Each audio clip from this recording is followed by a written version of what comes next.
Hi, I'm Mike. After a long weekend of battling a sore tooth and a root canal yesterday, we're back. And today we are going to take a look at feeding efficiency and the different ways that we feed here on the ranch and how it can affect that. On the project list on Our Wyoming Life.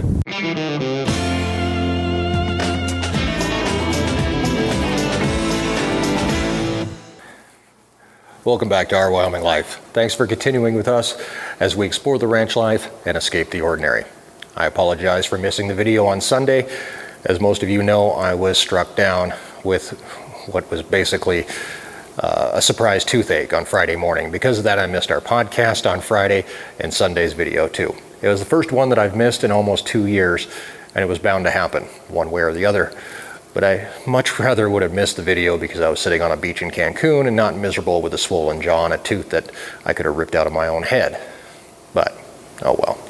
Long story short, a root canal yesterday, and I should be set, I guess, on my mending ways. It still hurts a little bit, and even though I still had to work over the weekend, bringing you along with me was not a choice that I wanted to make. If I would have dragged you along with me all weekend long, all you would have heard was a whole lot of moaning and groaning, and trust me, I think even Erin got tired of that. We did learn one thing by missing a video, that is that if you don't have your notifications turned on, or you aren't following us on Facebook or the herd report, it probably looked like we just dropped off the face of the earth. I got over 100 emails after missing Sunday's video. That kind of shows me that some of you guys didn't get the messages that we sent out about why we missed it. And you can actually stay on top of things like that, things that are happening around here, even when it's not good. And you can do that by making sure that you sign up for the herd report on our website, which is ourwylife.com. You can follow us on Facebook, or at the very least, turn on your notifications by clicking that little bell next to the subscribe button. Today, we are going to be doing a little bit of an experiment. One question that I always get is about how we feed. I think most people are used to feeding animals in troughs or even bucket feeding or something like that. In fact, when we came here, I had no idea how to feed a cow, let alone 100 of them. So I had a pretty steep learning curve. The first in any part of equation when it comes to feeding is what you're feeding. And around here, that all starts with the hay bale.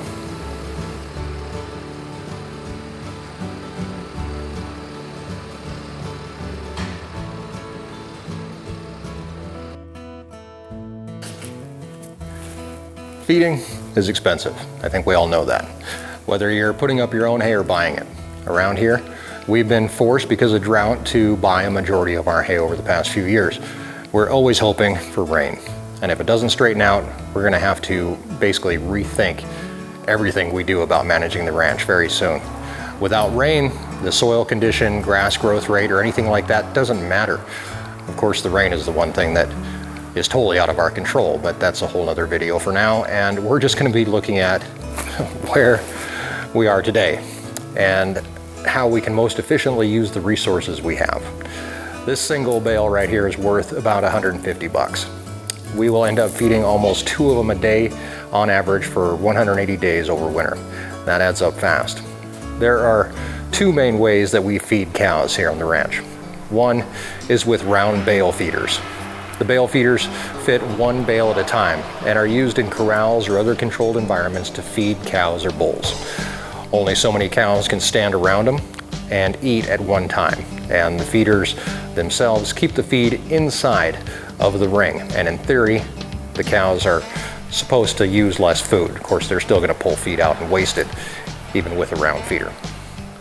The other way that we feed is with ground feeding. This is used with our large breeding herd. Bale feeders aren't used out here on pasture for a number of different reasons. One is that only a certain number of cows can gather around a feeder at one time, maybe 10 or so. Crowding quickly becomes an issue and can cause a number of different problems. Another reason that we ground feed is to be able to spread out the feeding areas. Rather than have to move round bale feeders around or a number of them around each day, we can feed where we haven't fed the cows before. This helps in a number of different ways. We control where the cows are going to impact the pasture. Getting a few hundred of them walking around in the same area can cause compaction, which can become an issue. Actually, we call it calpaction. Also, we can control where they're going to fertilize the field.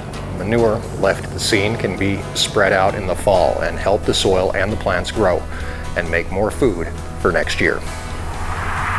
Ground feeding spreads the food out so that the cows aren't fighting with each other for space, and it minimizes the wear and tear on the soil and the plants.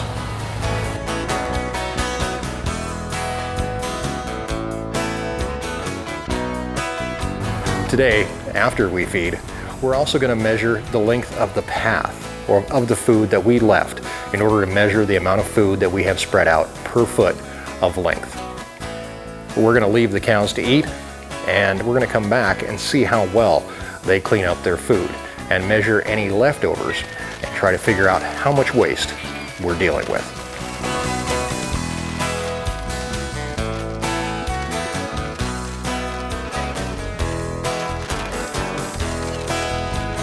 In the meantime, we do have some work to do, moving some round feeders and replacing others.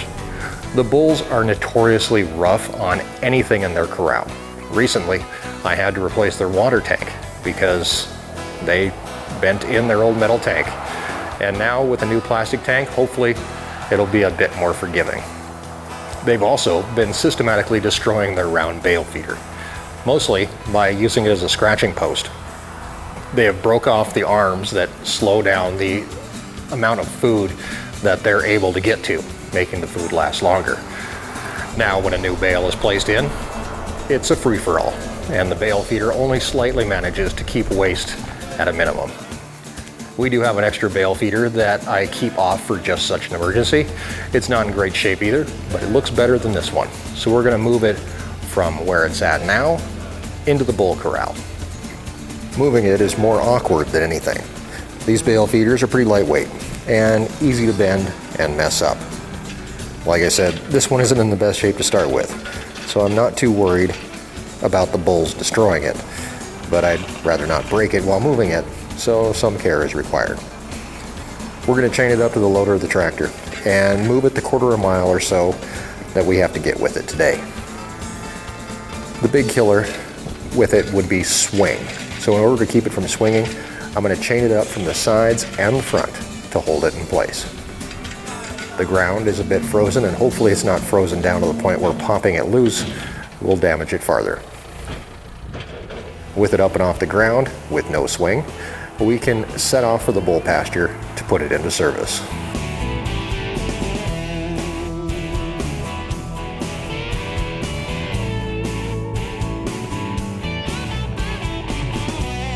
I don't really trust the bulls not to leave the pasture, so making sure the gate is closed behind us is a must. And once it's down where we want it, we can disconnect it and leave it. We're also going to leave the old feeder for now because it does have some hay left in it. But once it's empty and it can come out of here, we can take it to town for recycling. Later we come back in with a bale to fill it up, and we can call this one done for now, and head back off to check on the cows and see how their breakfast is going. Most of the cows appear done at this point. It's only been an hour or two since we fed, and they wander off to drink, and we can sneak down for a look. I brought this pitchfork with me, basically to clean up any leftovers and try to weigh it, but as you can see, they didn't leave much. Not even enough to really even mess with. They cleaned it up pretty good. Kind of proud of them for that. They're going to get fed later on today, another bale, but they did good for this morning. You know, I actually have two theories about why ground feeding works really well here. Number one is that the ground, it's frozen, and that makes a big difference. Kind of the key factor to ground feeding, I guess.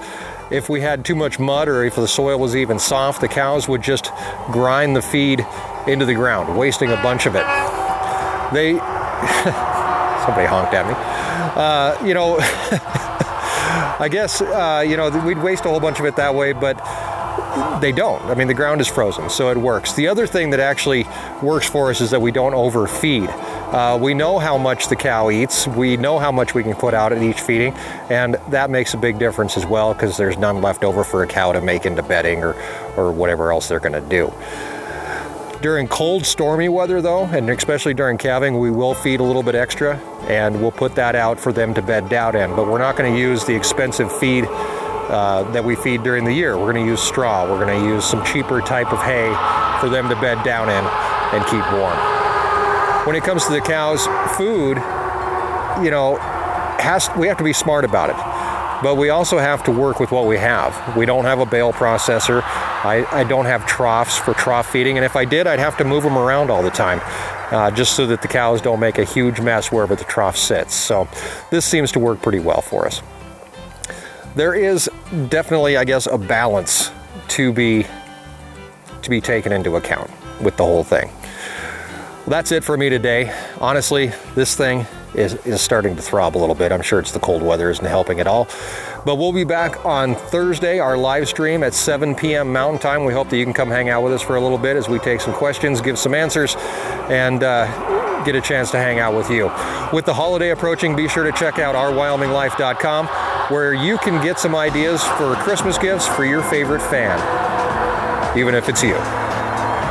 I'll see you soon, but until then, have a great week, and thanks for joining us in Our Wyoming Life.